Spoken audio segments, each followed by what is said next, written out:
Coastal Delaware has 42 age-restricted, meaning 55-plus communities. Most people think that more choices means better options, but actually it's all about knowing which ones truly deliver and which ones to select from. So today I'm going to rank the top communities here in Coastal Delaware and share a breakdown with prices and perks you won't find online for that specific 55 and over buyer. Now, if you're retiring here soon or you're considering retirement, this is going to be a must-watch for you. Now let's get into it. Now, before we jump into the rankings, let me break down why so many people are choosing Coastal Delaware for retirement in 2025. Now, first off, it's probably not a surprise, but it's gonna be the financial benefit because they are huge. Now, Delaware is still one of the most tax-friendly states for retirees. You got no sales tax, no tax on Social Security, and property taxes that'll likely make you do a double take if you're coming from someplace like New York or New Jersey, where the taxes are significantly higher. Now, most of our clients save thousands of dollars every year just by moving here, and that's not just some pocket change. We're talking real money that lets you enjoy your retirement or stretch that nest egg a whole lot further, again, just by relocating to Delaware. Now, later in the video, I'm going to touch on some of the hidden fees that can affect your budget, but even with those, we're still way more affordable than most of our neighboring states. Then there's the small town coastal lifestyle that's getting harder to find these days, and we do still have it. Our beaches aren't nearly as packed like sardine cans as you'll find in Myrtle Beach or many of the Florida destinations. Places like Lewes, Rehoboth, and Bethany, these towns still have their own unique vibe all year round, and they're not completely overrun, although Rehoboth certainly gets busy in the summertime. And when we get into our top tier communities, you'll see why location near these particular towns is worth every penny and certainly a premium. Now, you can actually walk into a restaurant during the shoulder seasons here and get a table without waiting forever. It's laid back, but there's still plenty to do. Whether you're into water activities or just exploring the cute downtown areas with all their shops and amazing restaurants, again, there are options for everybody. Now, healthcare used to be a lot more challenging than it is, but we're seeing a ton of growth in the space. BB Healthcare, for instance, keeps expanding with their main hospital in Lewes and specialty centers all over Sussex County. We've also got places like Christiana Care and Title Health with locations popping up all over, and Bay Health has recently opened a new emergency center to go along with their main hospital in Milford. For retirees, that can be a huge relief knowing that you've got facilities just a few minutes away instead of multiple hours away, and a growing number of options as we age is always important. So the fact that they keep expanding is a very big positive. Now, the 55 plus community scene has absolutely exploded here. Again, we've got 42 age restricted communities across the entire state, and more are popping up all the time. So you've got tons of options. And these aren't just these old school like retirement home communities that your parents or grandparents might have considered. We're talking resort style amenities, modern homes, and social calendars that will likely keep you busier than when you were working. These communities are always competing for buyers, so they're constantly one-upping each other with better facilities, amenities, perks, and so much more. But with so many choices, how do you figure out which one is actually the right fit for you? So that's exactly what we're going to do today. We're going to break these down into a list. That way you can figure out which one fits you. Now, I'm not just going to throw out some generic tier rankings like C tier or B tier without explaining what that actually means and how we came to those conclusions. So let me break those down for you before we dive into it. Our C tier communities are what I call solid foundations. They're going to be good communities with quality homes and basic amenities. They're perfect if you want a nice place to live without paying for all the fancy extras that can jack up your monthly costs, because we certainly have those as well. Now, our B tier communities, those are going to be your lifestyle enhancers. These places offer more amenities, better locations. Many offer special features that make retirement life just a little bit sweeter. They hit that sweet spot between cost and lifestyle benefit. Now, our A tier are my premium performers. These communities knock it out of the park in multiple areas. It could be amazing amenities plus a killer location, or they're exceptional homes that really hold their value well. One community in this tier that we'll discuss later, it gives you that perfect blend of location and modern features that many of our clients absolutely fall in love with. And then we've got the S tier. These are going to be our best in class options, the cream of the crop that excel across the board with location, amenities, home quality, value, and overall lifestyle. These are usually the communities where our clients walk in and they often say, this is the one. And I can't wait to show you our top communities. They are a completely different approach to retirement living that gives you incredible peace of mind with an ample amount of things to do. Now, I've also looked at things like monthly HOA costs, because nobody likes surprise fees, how old the community is and what shape it's in, how close you are to the beaches and hospitals and medical care, and what kind of social scene each one of these different communities has. Remember though, the best community is ultimately the one that feels right for you and your specific situation. These rankings just help to point you in the right direction to help you give an idea of what the options are that are out there, but ultimately ultimately your situation may be different than somebody else's. So without further ado, let's dive into the rankings and start with our solid foundations, or our C tier. We are kicking it off with Sussex West in Lewes. Home in Sussex West start around $230,000, which is still much lower than many other retirement communities in the area. However, they do have a monthly land lease fee that runs about $1,000 to $1,100 per month, which includes your water, sewer, trash removal, lawn care, and your amenities, but that is a little bit steeper than most others. And let me tell you, even with the monthly fee though, you are often spending less overall than in comparable ownership communities. If budget is your primary concern, but you don't want to compromise on location, then Sussex West is certainly your spot. Plus, the community has a nice clubhouse, outdoor pool, fitness center, and some activity rooms for varying interests. And it's located just a few minutes from downtown Lewes and about 15 to 20 minutes from Rehoboth Beach. So the location is really great. Now, for retirees watching their budget who still want to be close to everything that Coastal Delaware has to offer, Sussex West definitely offers an incredible value. Next, we have Cedar Bay in Ocean View. This is a 55+ condominium community that's perfect if you want that totally maintenance-free lifestyle. If you're looking to ditch the yard work and exterior maintenance completely, then Cedar Bay may just be the jam for you. The community has modern, spacious condos with open floor plans and high-end finishes. Amenities include a community pool, clubhouse with fitness center and walking paths, and it's got a cheer center right there on site. And get this, you're also just a short drive from Bethany Beach, which is what a lot of people consider to be the more relaxed and family-friendly beach in our area, which is often great for people looking for a little more quiet lifestyle. Now, prices in Cedar Bay typically start in the mid 300s with monthly HOA fees around $300 to $350 per month that cover pretty much all of your exterior maintenance, your roof, siding, landscaping, snow removal, basically you name it, you can just lock up and leave. Now, for retirees who plan to travel a lot or maybe keep another home elsewhere, this worry-free setup is certainly appealing. Again, that lock and leave mentality without stressing about who's mowing your lawn is appealing to a lot of people. Now let's move on up to our B tier communities, or as I like to call them, our lifestyle enhancers. So most of these are going to be in our Millsboro area. So Millsboro has become super popular for retirees because it gives you great bang for your buck while still being just a short drive to the beaches. Communities like Plantation Lakes, the Peninsula, and Baywood Greens all call Millsboro home. Now these aren't exclusively 55+ communities, but they do attract tons of retirees because of the amenity packages that they offer. Now perhaps the best 55+ community in the Millsboro area is going to be Independence. Independence was built by Shell Brothers and has an incredible 20,000 square foot clubhouse complete with indoor pool and a workout facility that rivals some commercial gyms. They also have an outdoor pool, some tennis courts, volleyball courts, horseshoe pits, walking and biking paths, and so much more. I mean, it's impressive what they have there. Now, Independence is known for its amenities and its proximity to a lot of area amenities without being right in the mix of the tourist traffic in the summer months. Within close proximity to Rehoboth, Lewes, and Bethany, it is a popular choice for those looking for location without the beach congestion. Prices in Independence can range from the upper 400s to the upper 700s, depending on the size and location within the community. They have some premium home sites that back to ponds and trees that obviously you'll pay a little more for. The HOA is about $1,300 per quarter, but that includes all the amenities, your lawn care, meaning you can spend more time enjoying what Coastal Delaware has to offer and less time taking care of your landscaping. Now, looking back at the others that we mentioned, Plantation Lakes and the Peninsula that we mentioned earlier both have championship golf courses, which is a huge draw for many of our clients looking in the area. The Peninsula's golf course is a Jack Nicklaus signature design, and it is absolutely gorgeous. I mean, like, seriously, it's picture perfect. It's one of my favorite golf courses in the area. Now, both of these communities also feature multiple pools, fitness centers, restaurants, and so much more. The Peninsula even sits right on the Indian River Bay, so you get those beautiful water views and plenty of things to do on the water. The community really is fantastic. Price-wise, homes in these Millsboro communities can typically start in about the low to mid 400s for those townhomes, and they can go well over $1 million and up for those luxury detached homes on premium lots. Now, HOA fees range from about $300 to $500 a month, depending on which specific community you choose and what amenities are included. The value here is pretty awesome. You're getting resort-style amenities at a much lower price point than similar communities that are closer to the beaches. Now, the downside for a lot of people to the Peninsula is that they do require a separate membership fee for the golf course and the amenities, and that is required as part of living there. They do offer some different levels of membership at different fee points, depending on how much access you want to golf. But it is important to note that these would be in addition to your home purchase, and it's just one of the things that our clients often bring up. All right, rounding out our B tier is going to be Heritage Shores in Bridgeville, one of the largest 55+ communities in Delaware with about 2,000 homes planned when it's all said and done and completed. And what's really cool is that it's built around an 18-hole Arthur Hills Championship golf course, and the amenities here are impressive. We're talking a 28,000 square foot clubhouse with a restaurant, a fitness center, pools, tennis and pickleball, and plus plenty of clubs and activities to keep you absolutely busy and jam-packed schedule year-round. The social calendar here is always full, making it easy to meet people, make new friends. If you're that social butterfly, this is the absolute spot for you. Now, when it comes to the homes in Heritage Shores, they start in the upper 300s for villas and they go up to the 600s for those larger detached homes. Monthly HOA fees are right about $300, which is actually quite reasonable given all the amenities that you get and have access to. The trade-off here is the location. Bridgeville is going to be about 30 to 45 minutes from the beaches. This community works better for folks who don't need to have their toes in the sand every single day, but you still want to be within,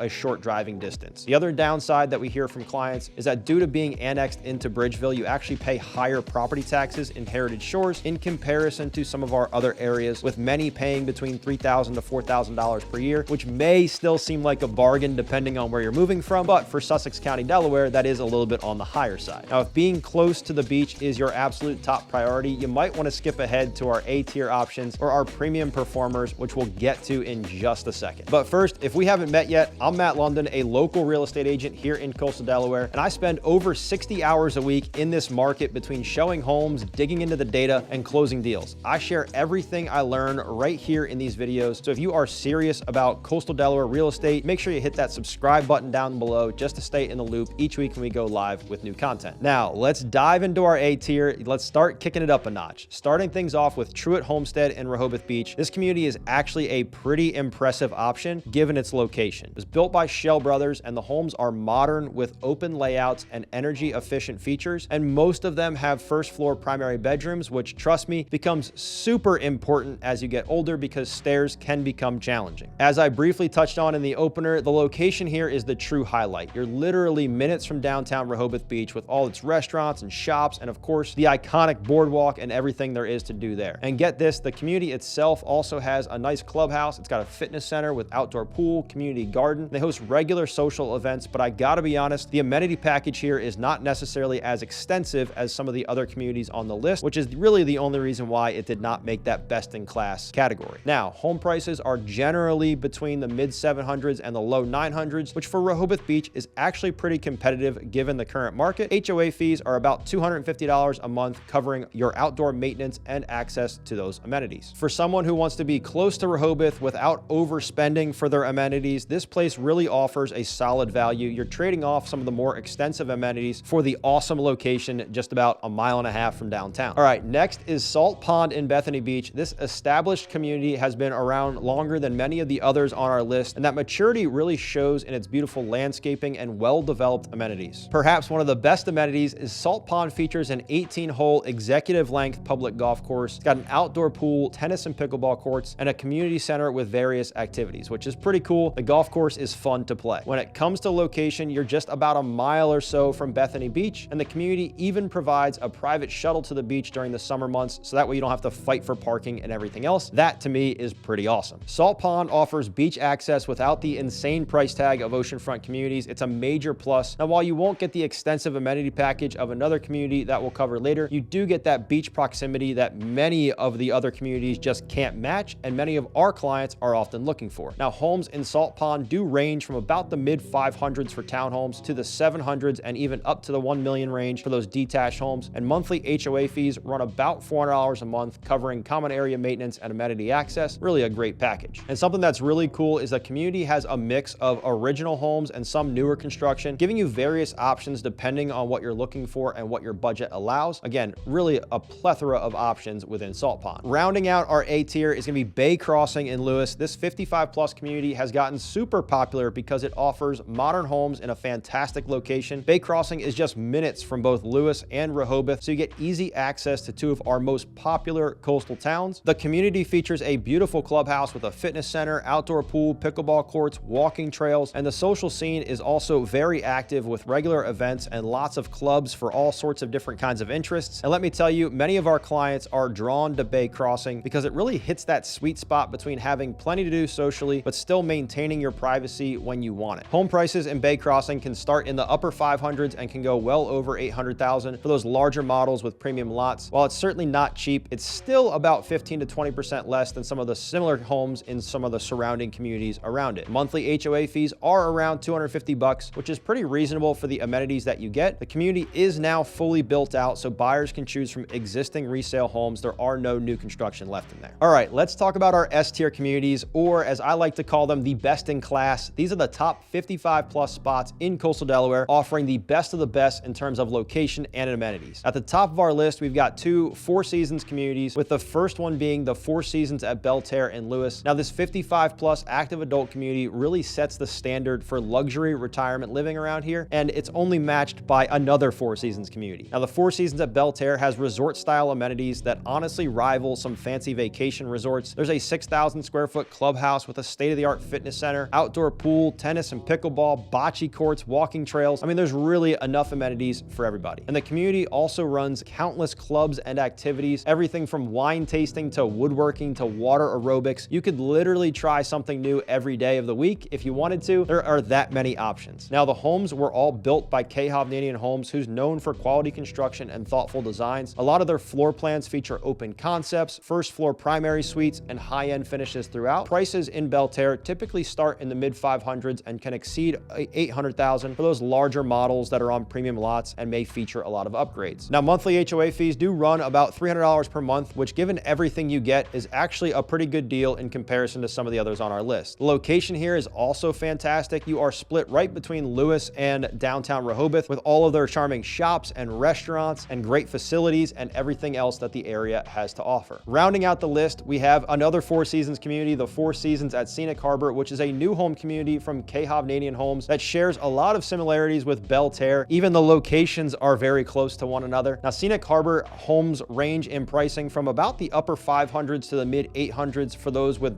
bigger homes on bigger lots. And the HOA fee in Scenic Harbor is about $275 per month. Once they're all completed, the amenities in Scenic Harbor are going to be incredible. They're going to feature a 7,000 square foot resort style clubhouse, outdoor pool, fitness center, pickleball courts, fire pits, and there are plenty of options to meet neighbors in there, and they are more activities than you could ever reasonably keep up with. Being just a mile away or so from Belterre, the location is perfectly positioned between Lewes and downtown Rehoboth for quick access to both, depending on what you are looking to do. All right, now I want to keep it real with you guys and talk about some challenges you should know about when considering retiring in coastal Delaware. Obviously, it's not all sunshine and rainbows all the time, and it's better to know this stuff up front than it is after you've purchased and moved in. First off, while our property taxes are low, and that's awesome, many communities have extra fees beyond the regular HOA dues that you should be aware of. Some have additional annual fees or special assessments that kick in that pay for infrastructure improvements or amenities. These can add, $1,000 to $2,000 to your annual costs, and certainly something you want to ask about. And heads up, most HOA communities in the area have a capital contribution fee that you pay when you purchase. It's basically an initiation fee that can range from a few $100s to several $1,000s depending on the community, that helps bolster the reserves for the community. Now, remember those tax benefits that we discussed earlier? They're still great, but these additional fees can certainly eat into your savings if you're not prepared for them. And always ask about those additional costs when you're checking out the different options, and make sure you understand what you're buying into. Now, summer traffic is also definitely a very real thing here. From Memorial Day to Labor Day, our population absolutely explodes with tourists and summer residents, and the roadways in the main beach areas like Route 1 or Coastal Highway, as it's often called, can get pretty congested, especially on weekends and those peak travel times. But don't worry too much. Most year-round residents quickly learn that we've got all these back roads and secret shortcuts, and we adjust our schedules to avoid the worst times. You don't go grocery shopping at 2 o'clock on a Saturday. It's just part of the deal when you live somewhere this beautiful that so many people enjoy vacationing. Now, weather-wise, it's generally pretty moderate here, but we do get all 4 seasons still. Winters are typically milder than they are up north, but we do still get the occasional snow and cold snap, and hurricane season can bring the potential for some coastal storms and some flooding in the low-lying areas. Now, healthcare, while good and getting better all the time, is not quite as extensive as you would find in some major cities. For super specialized care, some residents find themselves traveling up to Philadelphia or to Baltimore or to other big medical centers for those items. And lastly, with some of these being new 55 plus communities, development is still going on. That could mean living with ongoing development and dealing with construction noise and dust and temporary inconveniences as the community continues to be built out. Now, this is just something to consider when some of the newer communities in the area, you get the benefit of brand new construction, but potentially potentially with some construction disruption for a little while. You know, the upside is you get a brand new home with awesome amenities, but it's something to think about when choosing between established communities and newer ones. Some people just can't handle the noise and the dust that new construction does happen to make. That's gonna do it for our list of the best 55 plus spots in coastal Delaware. If you have specific questions about your own situation, or you want to schedule a time to meet with our team to see how we can help you find your own piece of the Delaware beaches, all of our contact information is going to be down below in the description below. Please don't hesitate to reach out. And if this video has helped you, please hit the subscribe button down below and then hit that notification bell next to it so you don't miss any upcoming coastal Delaware videos. Plus, it lets us know that we are doing a good job on the content. Thanks for watching, and we hope to see you on the next one.